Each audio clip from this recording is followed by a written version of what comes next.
offense by position using college prospects. We're going to talk to Jacob Eason, and Clyde Edwards-Helaire from LSU is also going to join the program. Yeah, I also get a chance for you to sit down and visit with, in our opinion, the best player in the entire draft, and that is Chase Young, the defensive end from Ohio State. But first of all, let's get to building the perfect offense. And what I mean by that is taking every position on the offensive side of the ball and filling it with the ideal player in this year's draft class. It's a fun exercise. Here we go. As we go towards the 2020 NFL Draft, Buck, we're talking about which are the best players at every position. And I thought, let's just try and tackle the entire offense right here. If we could build a perfect offense of our choosing at every position, who would we go with? And I've got my offensive list here if you're ready to roll. Oh, come on, man. Let's do it. Let's start off. Like, who's the quarterback? If this is the 2020 draft and you can build a perfect offense, who is the guy that is your trigger man?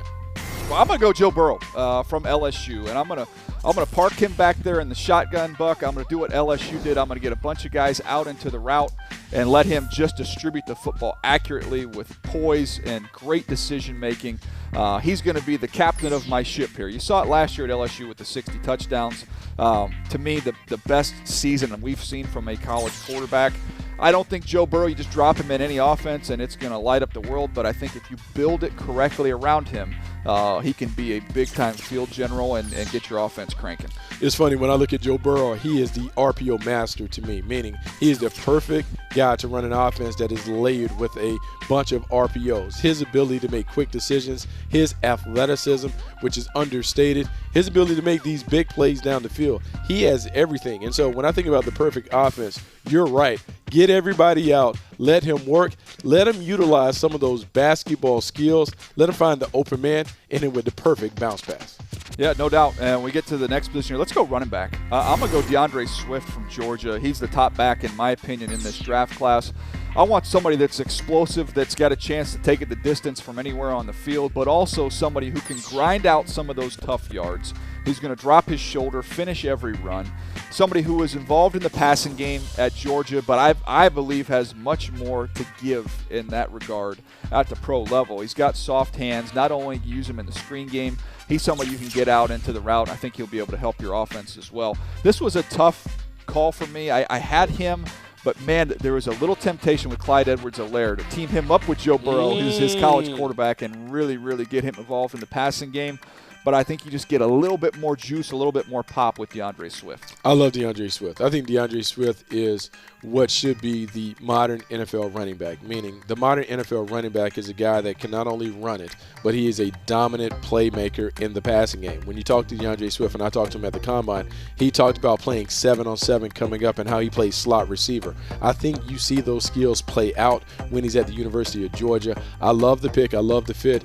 You talking about starting a dynamic offense, that guy has to have some playmaking ability in all aspects. DeAndre Swift certainly does that. As we get to the wide receivers here, I've got three. We're going to go 11 personnel here. Oh, 11 personnel. Three wide receivers out there, and let's get them going. So to me, I'm going to start right here with CeeDee Lamb. He's going to be my true number one wide receiver. I can move him all over the formation. He can play any of the wide receiver spots, but I'm getting somebody that's physical, somebody that can win at the catch point, somebody that can go up and get it down in the red zone. But, Buck, more than anything else, I'm taking CeeDee Lamb with me because of what he does after the catch. You can't get him on the ground. He can make you miss. He can run by you. He can run through you. And we saw that on the tape when you studied him at Oklahoma. To me, he's kind of a classic number one wide receiver. I mean, he is a special player with the ball in his hands. He does stuff in the open field that you just don't see wide receivers do. And everyone is looking for what we talked about, that wing back, the guy that has running back skills with the ball in his hands. CeeDee Lamb does that. You see CeeDee Lamb catch in-breaking, out-breaking routes, bubble screens, and take him the distance. Not to mention that he is a terrific contested catch guy, a guy who consistently comes down with the 50-50 ball. I call him DeAndre Hopkins plus. He's DeAndre Hopkins plus whatever running skills that you want to have at the position. He has all of that. He's a terrific number one candidate. Yeah, so I've got him out on one side. Now, let's go to the slot here, because that's where I'm going to put Jerry Jeudy from Alabama. I'm going to park him in the slot. He spent a lot of time working in that area of the field at the collegiate level. Nobody could handle him in there, Buck. He's got too much quickness. He's got the quickness to get off the line of scrimmage. He's got the quickness at the top of his route, and I can work him some in the middle of the field as well as he can climb on top of you vertically. So that's going to be my slot receiver on this offense. Oh, he's a headache. You put him in the slot, he is an absolute headache. He has everything that you look for. He has stop-start quickness. He has a terrific array of moves that allows him to get open against anybody and everybody. He also has some sneaky running skills after the catch. You talk about being able to kind of put this basketball team together on the perimeter with CeeDee Lamb being the one and Jerry Jeudy being able to work inside. I don't know how many teams will have enough defensive backs to be able to match these two guys. Yep, so I've got Lamb on the outside. I've got Jerry Jeudy here in the slot. Now I want somebody to take the top off the defense to run coverage off so these guys can do work. That's where I've got Henry Ruggs from Alabama who ran in the 4.2s, Buck, and was disappointed. Think about that. Think about how fast you have to be to clock in the 4.2s and not be happy with your time. But not only does he play fast, he catches the ball. Only had one drop this year. I believe he only had 3 drops over his entire career there at Alabama. So you've got great hands, you've got vertical speed, and he's another one. I can just flip the ball out there to him, and he can take it and go. He's got big time play speed, not just time speed. So I love this trifecta of wide receivers you're able to accumulate here on this roster. Hey, DJ, you keep taking these guys from the SEC. Look, you're going to turn off all the people on the podcast because it has to be more than just SEC players. Please find another player that is outside the SEC when we go to some of these other positions because right now it just looks like an all-SEC first team. CeeDee Lamb is the one exception. But I love SEC's got dudes, man. They've got dudes. I'll give you somebody outside the SEC right now. Let's go to the tight end position. And I'm going to go with the big boy from Notre Dame, Cole Kmet, who has got the frame to carry 275 pounds. This is a guy who was the closer on the baseball team there at Notre Dame. So he's going to continue to grow and develop as he's fully focused on football going forward. But Buck, he can help you in the run game at the point of attack. He can go up and get it down the seam. Not going to be a huge run-after-catch guy, but somebody who's going to be a contested catch player at the next level. I like Cole Kmet as the tight end. Hey, I like him. Big body playmaker, a guy that can dominate in the red zone. And with the people that you've already put around him, he doesn't need to be a catch-and-run guy. He just needs to be a guy that can be a post-up player, someone we can dump into in the red zone, someone who can post up on those third and medium situations. I like Cole Kmet because I do believe he can be a very, very complete tight end, one that excels on the edge blocking while also giving you some plays as a big-time pass catcher. All right, let's get to this offensive line here. Let's go to the tackle position because I feel great about where I am here. There's a lot of options to choose from in this draft, some big-time tackle talent. But I'm going to just take big Mount Becton here. Ooh. Mount Mekhi Becton from Louisville at 6'7 plus, 360 plus. I'm going to park him at left tackle. Now, you're not going to be able to get through him, and with his length, you're not going to be able to get around him. So he's going to man the fort there at left tackle. I'm going to go to the right tackle position. I'm going to go to Alabama, somebody who's played right tackle at a very, very high level. That's Jedrick Wills. He was protecting the blind side there for Tua Tagovailoa on the right side. But great feet, great quickness, can really bend and snap when you talk about him in the run game. Both these guys can generate a lot of movement in the run game. So I don't feel like I'm having to sacrifice in pass protection while also being able to road grade people in the run game. I've got Becton at left tackle. I've got Wills at right tackle. Ooh, man, you're going to have the people in the Midwest hot. There's some Tristan Wirfs fans that are absolutely upset that Mekhi there's some Becton, love out there, rightfully so. He's a very good player. Becton at left tackle, Wills at right tackle. I can't disagree. Both guys are dominant. Both guys are super athletic, and both are built to play the new school style of football that we're seeing in the National Football League. Tough choices, but you made them. All right, we get to the interior, Buck, and I ended up moving. I could have cheated, and I could have just stuck with Wirfs at guard. No. I moved him back to tackle. I'm not doing that. I'm going to go with authentic, real interior offensive linemen here. So I've got 3. I've got Cesar Ruiz and Lloyd Cushenberry. Now, they both play center at their respective colleges. Ruiz at Michigan, Cushenberry at LSU. I believe both can play at guard as well. So we're going to let that sort itself out. They're going to be 2 of my 3 interior spot guys. One of them will man the center position. Another one is going to be at guard, probably at right guard. And then we go to the left guard position. And I've got a projection here. It's Hakeem Adeniji from Kansas. And maybe some people aren't as familiar with his game, but we saw him really move well at the Senior Bowl. I was high on him coming out of that week. And then you go to the combine, Buck. He's 6'0", 4'3", so 6'4.5", basically 302 pounds. Ran a 5.17. He's got that left tackle athleticism, but you put him in at guard. Now he can really do some things laterally. Let him move and really shine there at guard. I thought he did a nice job at the Senior Bowl in that spot. To me, he's going to be a very good pro at that position. Look, man, that is a big time name. I think the two other guys that you talk about, Cushenberry and Ruiz, there are a lot of people that are kind of up and down on those guys, but then when you hear scouts talk about inside, you got to have the versatility. The fact that both can play center and guard, you have to have that versatility. It looks like you've built quite a complete offensive line to protect your Heisman Trophy winning quarterback. Yeah, we've got to protect, because if we can protect, we're going to do a lot of damage with these wideouts down the field. So there you have it. There's the perfect offense from the 2020 NFL draft class.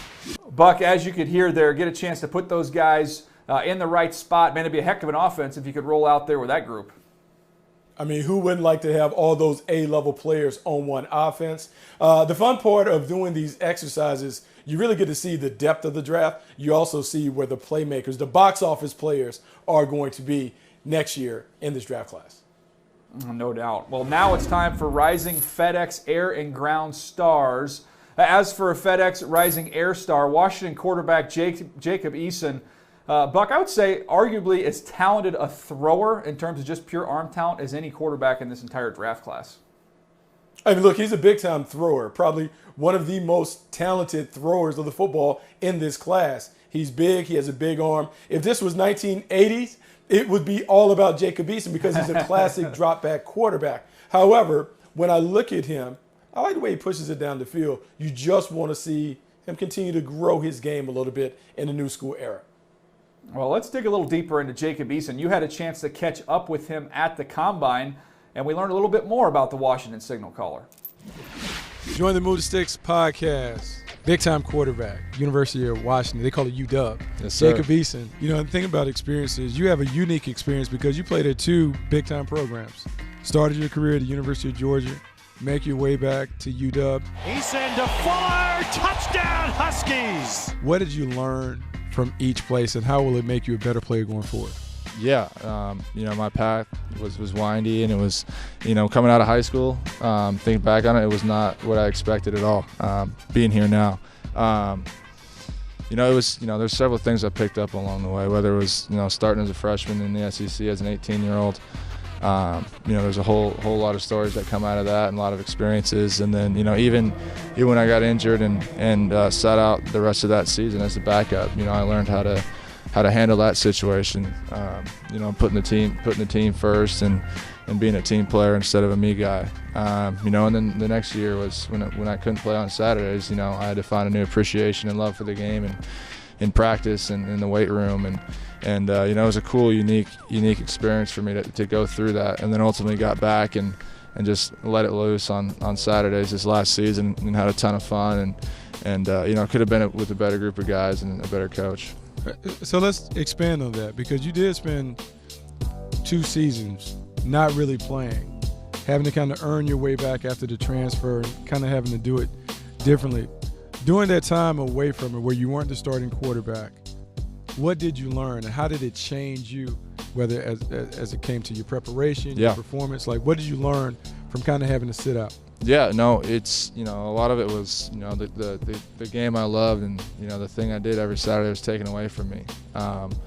So, you know, I had to adapt to that. You know, the year when I got hurt and was the backup, you know, I was super proud of that team and super stoked for the things we were doing. But, you know, at the same time, the competitor in me was killing me. You know, inside, I wouldn't let anybody know that because I wanted the narrative to be about the team. But, you know, as a competitive player, you want to be the guy rolling out there in the Rose Bowl, and you want to be the guy out there, you know, slinging it in the national championship. So, you know, to be the guy with the headset, you know, it kind of hurt inside. But, you know, I was not going to let that be the situation that year, and I wanted to make sure the team was the first. So as a leader and as a, you know, as a person, I had to be a good teammate and you know, help the team in any way I could, whether it was in practice, on the sideline in a game, or any situation. And then on to Washington, I couldn't play on Saturdays, so, that's where I really developed the habits in practice and the love. I used to wake up in the morning and be like, it's not, oh, dang, I got to go practice today. It's like, I got to go practice today. I'm going to go have fun and cut it loose. There's nobody in the stands, but I'm with my boys and just having a time playing the game I love.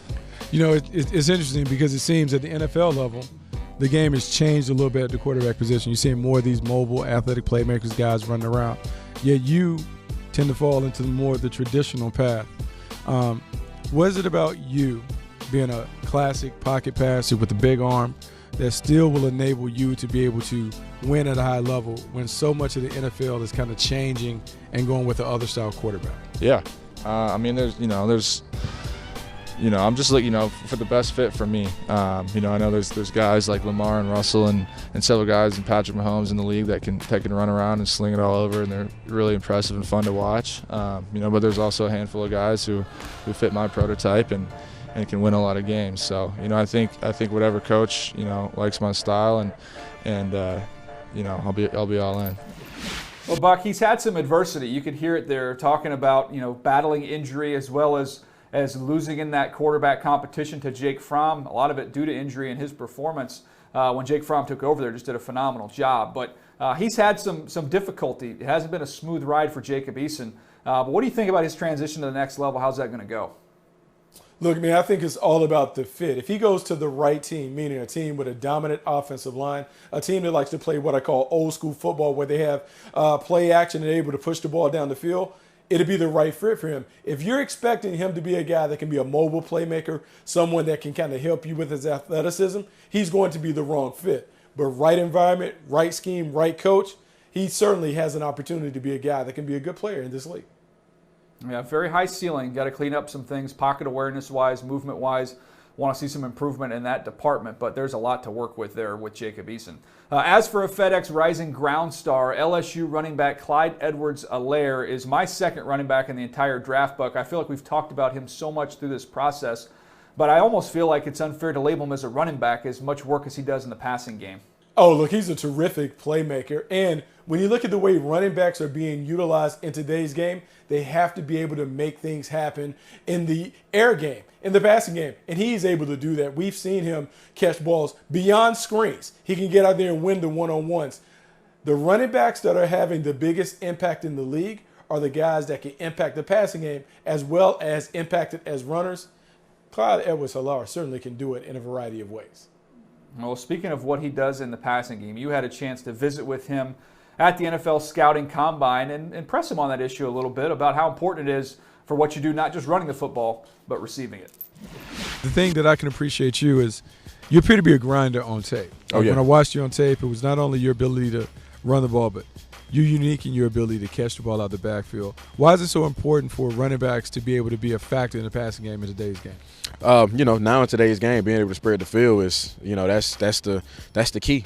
Ultimately, it showed in the Super Bowl, and just in our luck, it also showed in the national championship. That's what football is going to now. Being able to have pretty much 5 receivers on the field, and then if I need to hand him off the ball, he can make things happen in between the tackles. So that's what I pride myself on. Yeah, it's unique because when I look at the offense, look, all the credit to Joe Burrow and the receivers on the outside. You played a very critical role in being able to do it because they depend on you not only to catch those check downs and the swing passes and screens out of the backfield, but being able to handle your business as a runner.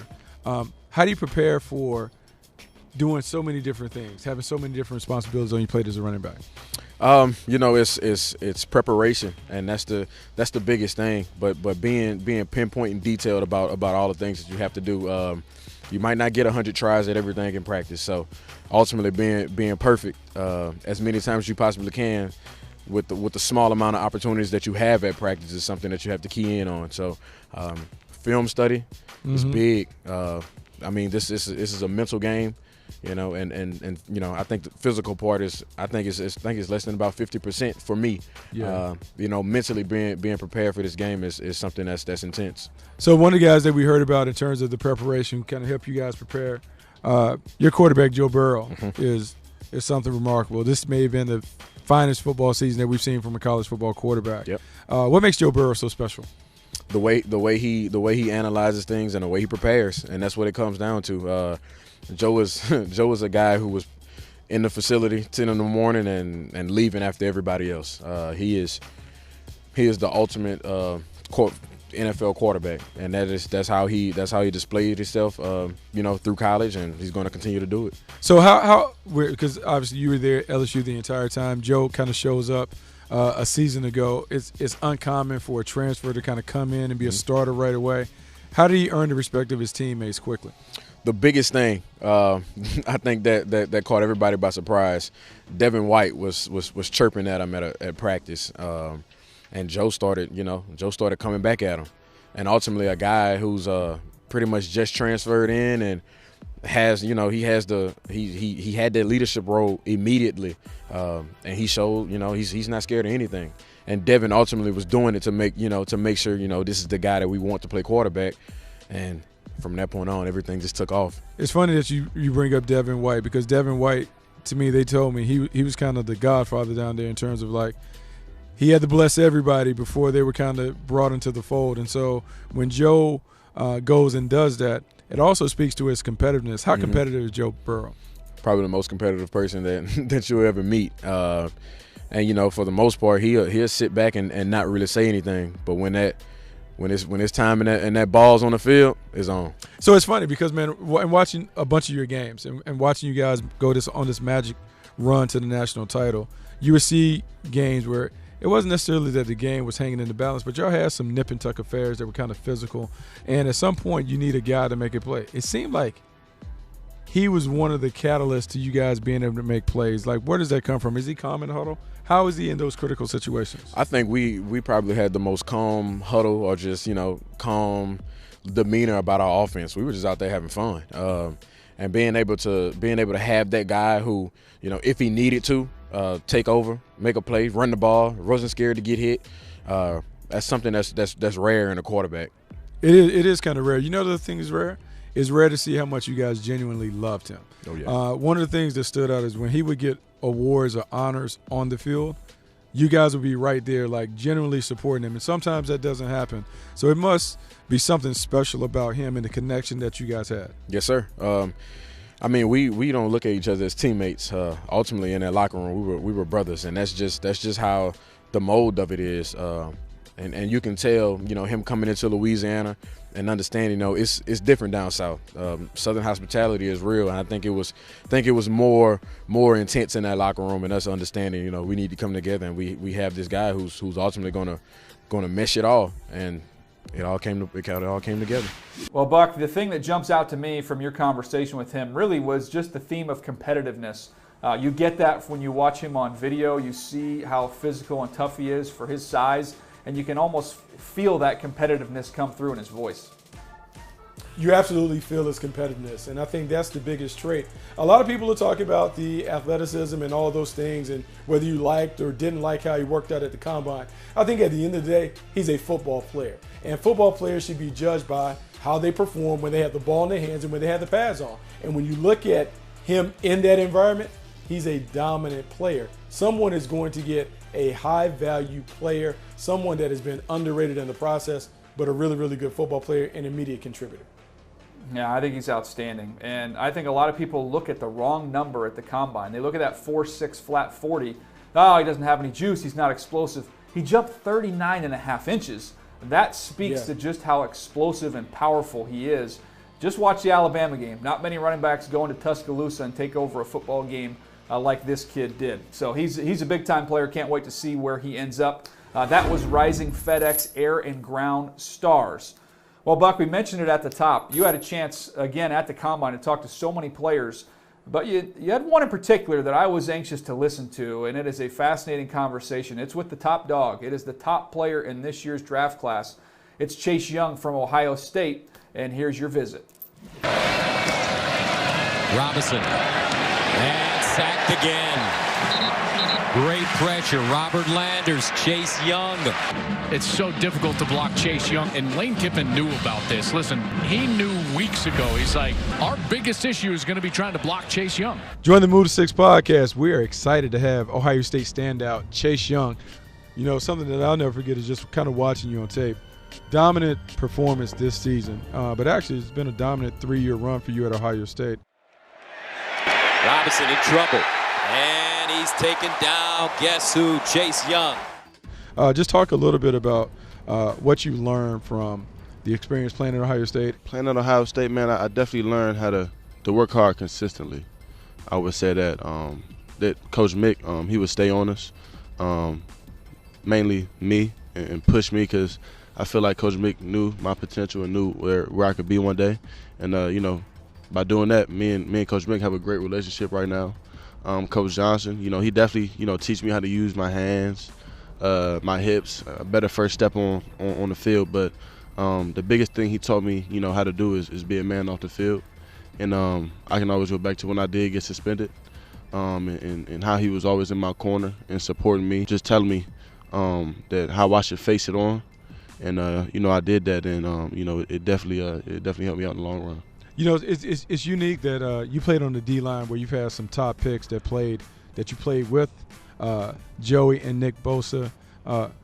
What have you learned from their experiences, not only at Ohio State but in the National Football League? That the things that Coach J teaches us in college works on the next level. I would definitely say that. I can see, we call it drinking the Kool-Aid, and that's what Coach J always says.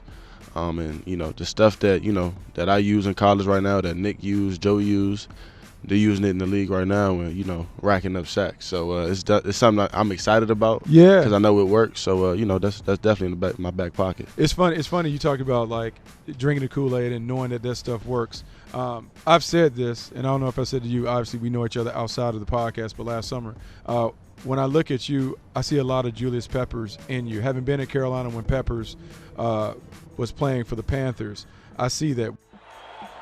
It's picked off by Julius Peppers, who walks into the end zone. Touchdown, Carolina. Julius Peppers couldn't have had it better if he called room service. When you look at yourself and look at some of the guys that are playing in the league, who do you pattern or model your game after?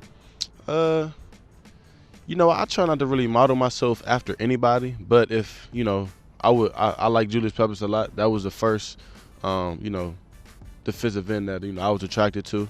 You know, my dad always loved Julius Peppers. That's definitely somebody growing up that I watched a lot, especially when I first, you know, made the transition to defensive end. That was definitely number one on my mind of who I wanted to be like. That's crazy. So I want to talk to you quickly about one of your former teammates. Joe Burrow leaves Ohio State, goes to LSU. Give us a little background on how was Joe Burrow at Ohio State, the competitiveness, the leader. Did you guys think that he could be the leader that he ended up emerging being? Yeah, we knew it. With him and Dwayne, it was a close battle between who's going to be the starting quarterback. You know, but Joe, you know, he's a competitor. And we knew, you know, when he left or wherever he went, he was going to be started day one. We knew that. And, you know, winning the Heisman, you know, everybody at Ohio State, Coach Mick, Coach Meyer, it's no surprise. We know what Joe is. Joe, he a dude. So we know that. In most years, people would say that you are the consensus choice to be the number one pick. Regardless of how it shakes out, man, we're excited to see you dominate the next level. Thanks for joining the podcast. Thank you. Thank you. Well, Buck, it was great to hear Chase Young just talk about his time there at Ohio State. And the name Julius Peppers, you've been mentioning that for a long time. There's something to that comparison with this talented player. He is very talented, DJ. And when you think about the boxes that we like to check as evaluators, we like to see guys that have size, athleticism, strength, and power. He checks off that box. We like to see guys who are technicians at their respective positions. He checks that box. We like to see dominant production, disruption. He checks that box. I think the one thing that you worry about with Chase Young is, man, is he all the way in when it comes to football? Because to live up to the standard that has been established by the Bosa boys, the Ohio State Buckeye products that have come into the National Football League and dominated right away, the one thing that we know about each of those guys, they were diligent workers. You want to make sure that Chase Young works like that because he is so talented. Sometimes those guys can kind of cruise and skate, but if he works to the level that his predecessors has, he should be able to dominate the game. He should be a game changer at the next level. Yeah, when I look at talent, production, effort, I mean those are pretty important factors when looking at edge rusher, and he is outstanding in all three areas. He has the production, he has the measurables, and then you just talk about the skill set that he possesses. It's still growing and evolving. I don't even think he's come close to how good he could potentially be at the next level, and he's already the best player in this year's draft class. Well, that's going to do it for us today. Be on the lookout, though. We've got so much draft content out there. It's draft season. It is here. So if you haven't had a chance to check out the Justin Herbert, Joe Burrow, or Tua Tagovailoa 360 episodes, do yourself a favor. Go check those out. You can find it on your favorite podcast app or Apple Podcasts, wherever you listen to podcasts. We've got you covered here on Move the Sticks. You can also watch the video portions of those 360 episodes where we do a deep dive talking to teammates, coaches, people that have worked with these kids going all the way back to high school. If you want to check out the video portions of those episodes, go to NFL.com/MTS video. Also, you can check us out on YouTube, the YouTube.com/NFL podcast. That's where we're located there. Thanks for watching Move the Sticks, presented by FedEx.